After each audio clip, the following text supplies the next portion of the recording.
बिस्मिल्लाहिर्रहमानिर्रहीम, अस्सलाम वालेकुम। आज हम डिस्कस करेंगे बर्नौलीज़ थ्योरम की नेक्स्ट एप्लीकेशन जिसका नाम है वेंचुरी रिलेशन। तो वेंचुरी रिलेशन में सबसे पहले हम देखेंगे कि ये वेंचुरी मीटर क्या होता है, उसके बाद एक रिलेशन डिराइव करेंगे जिसको हम कहते हैं वेंचुरी रिलेशन। तो सबसे पहले वेंचुरी मीटर की डेफिनेशन देखते हैं कि it is a device which is used to measure the speed of liquid flow using venturi relation. ये एक ऐसी वेंचुरी मीटर एक ऐसी डिवाइस होती है कि जो speed of liquid flow measure करने के लिए यूज होती है।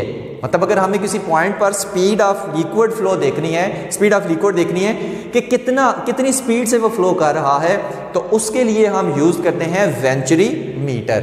तो वेंचुरी मीटर कोई इस शेप का होता है जिसमें ये उसका क्रॉस सेक्शन एरिया बड़ा होता है, ये उसका क्रॉस सेक्शन एरिया छोटा होता है, यहाँ से क्रॉस सेक्शन एरिया फिर बड़ा होता है। फॉर एग्जांपल यहाँ पर हमने स्पीड ऑफ फ्लूइड मेजर करनी है, तो हम कैसे करें, तो वो चीज़ देखते हैं। देखिए यहाँ पर इसमें कोई भी फ्लूइड फ्लो कर रहा है, फॉर एग्जांपल वाटर फ्लो कर रहा है, ठीक है, कोई भी फ्लूइड यहाँ पे इसमें फ्लो कर रहा है और ये इसका क्रॉस सेक्शन एरिया बड़ा, ये इसका क्रॉस सेक्शन एरिया छोटा। अब यहाँ पर जो स्पीड ऑफ फ्लूइड होगी उसको हम कह लेते हैं V1, यहाँ पर जो स्पीड ऑफ फ्लूइड होगी इसको हम कह लेते हैं V2। अब फॉर एग्जाम्पल यहाँ पर हमने फाइंड करनी है, ओके हो गया। और ये नीचे क्या है, ये नीचे पाइप में क्या है, ये हमने एक एक्स्ट्रा इसमें पाइप लगाया होता है। अक्सर यहाँ पर हम कैपिलरी ट्यूब लगाते हैं, तो यहाँ पर हमने इसमें मरकरी फिल किया हुआ होता है। अब इस मरकरी का क्या काम है इसको हम आगे जाके डिस्कस करेंगे, ठीक है। तो सबसे पहले क्योंकि हमने इसको बर्नौलीज़ इक्वेशन से सॉल्व करना है, तो सबसे पहले हम बर्नौलीज़ इक्वेशन लिखेंगे। तो बर्नौलीज़ इक्वेशन क्या आती है, P1 plus half rho V1 का square plus rho GH1 is equal to P2 plus half rho V2 का स्क्वायर प्लस रो GH2। ओके हो गया। ये आपको रटी हुई होनी चाहिए बर्नौली इक्वेशन, ठीक है, क्योंकि ये इसकी सारी एप्लीकेशन में तकरीबन ये यूज़ हो रही है। अब ये इसमें होगा क्या, देखें सबसे पहले ना यहाँ पर देखें ये एरिया ऑफ क्रॉस सेक्शन बड़ा है छोटा है, बहुत बड़ा है। अगर आपको याद हो तो मैंने इसमें बताया था इक्वेशन ऑफ कंटिन्यूटी में कि product of AV area into speed ये हमेशा क्या रहती है, कांस्टेंट रहती है।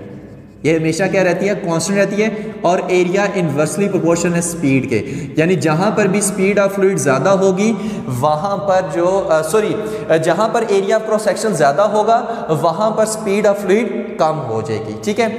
अब यहां पर देखें area of cross section A1 A2 से बहुत बड़ा है, यानी A1 ग्रेटर देन A2, ऐसा ही है।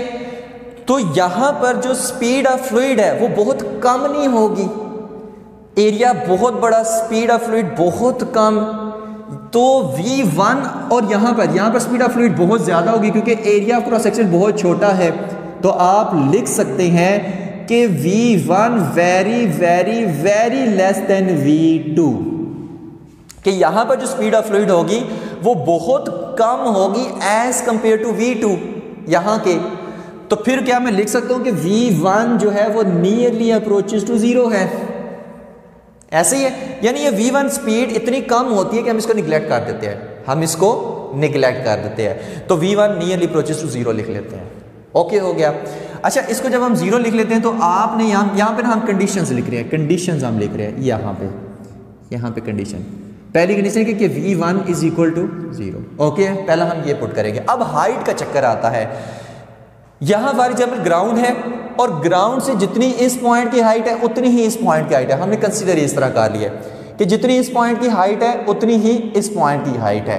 तो ये जो हाइट है, यानी कि ग्राउंड से ये जो हाइट है यहाँ तक और ये जो ग्राउंड की हाइट है यहाँ तक, ग्राउंड से हाइट है, ये तकरीबन इक्वल है, ये तकरीबन क्या है, इक्वल है।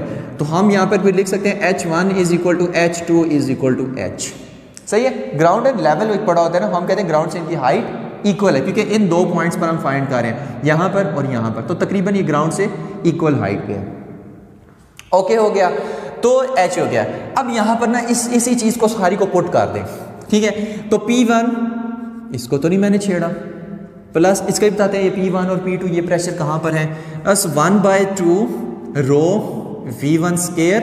V1 की जगह क्या पुट करेंगे, 0, V1 इज इक्वल टू 0, ये हम यहाँ पर पुट करेंगे तो ये सारी टर्म क्या हो जाएगी 0, ये सारी टर्म क्या हो जाएगी 0 प्लस रो जी H1 की जगह क्या पुट करें simple H is equal to P2 plus 1/2 rho V2 square, भाई ये तो ज्यादा है इसको तो नहीं हम निगलेक्ट कर सकते, प्लस रो जी H, H2 था सिंपल H लिख लिया।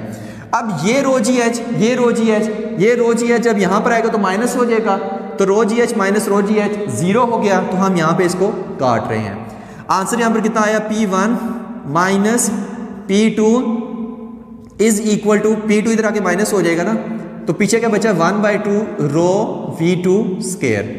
अब इसको हम क्या कहते हैं, इस रिलेशन को हम कहते हैं वेंचुरी रिलेशन, जिस पे हम स्पीड ऑफ फ्लूइड किसी पॉइंट पर हम फाइंड कर सकते हैं, ठीक है। इसको हम क्या कहते हैं venturi relation, venturi relation, venturi relation. Okay हो गया।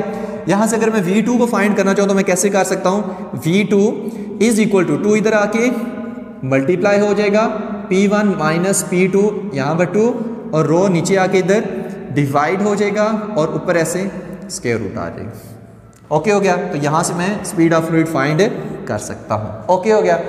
अब P1 माइनस P2 कैसे फाइंड करूं, रो तो हमें पता है, डेंसिटी ऑफ वाटर हमें पता होती है, P1 माइनस P2 कैसे फाइंड करूं। देखें हम पीछे पढ़ के आ चुके, जहां पर स्पीड ऑफ फ्लूइड कम होगी वहां पर प्रेशर ज्यादा हो जाएगा, जहां पर स्पीड ऑफ फ्लूइड ज्यादा होगी वहां पर प्रेशर कम हो जाएगा। अब यहां पे स्पीड ऑफ फ्लूइड बहुत कम है तो प्रेशर बहुत ज्यादा हो जाएगा।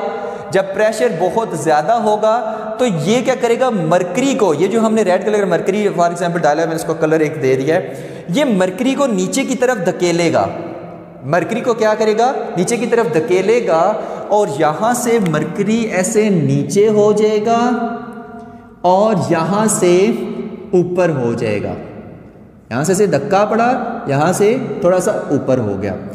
तो ये जो पहले यहां पर था ना, धक्का पड़ा थोड़ा सा ऊपर हो गया, तो ये जो दोनों में हाइट का डिफरेंस आ गया है, ये जो हाइट का डिफरेंस आ गया है, क्योंकि देखिए यहां पर तो प्रेशर कम था ना, यहां पर तो प्रेशर कम था, स्पीड ऑफ फ्लूइड ज्यादा है तो मरकरी ऊपर, और यहां पर प्रेशर बहुत ज्यादा था तो यहां पे एक धक्का सा लगा मरकरी को और मरकरी यहां से नीचे यहां से ऊपर, कितना ऊपर हुआ वो हमारे पास हाइट का डिफरेंस होगा h, और यही हाइट का डिफरेंस जब हम नोट करेंगे तो यही हमें प्रेशर की वैल्यू देगा। ओके हो गया। तो हाइट के डिफरेंस नोट करके हम प्रेशर की वैल्यू को फाइंड करते हैं। ओके हो गया। तो यहां से प्रेशर की भी वैल्यू फाइंड हो जाएगी, तो हम आराम से उनसे V2 फाइंड कर सकते हैं। तो ये था हमारा आज का लेक्चर वेंचुरी रिलेशन। होप्स हो कि आपको सारा समझ आ गया होगा। Thank you very much. Allah Hafiz.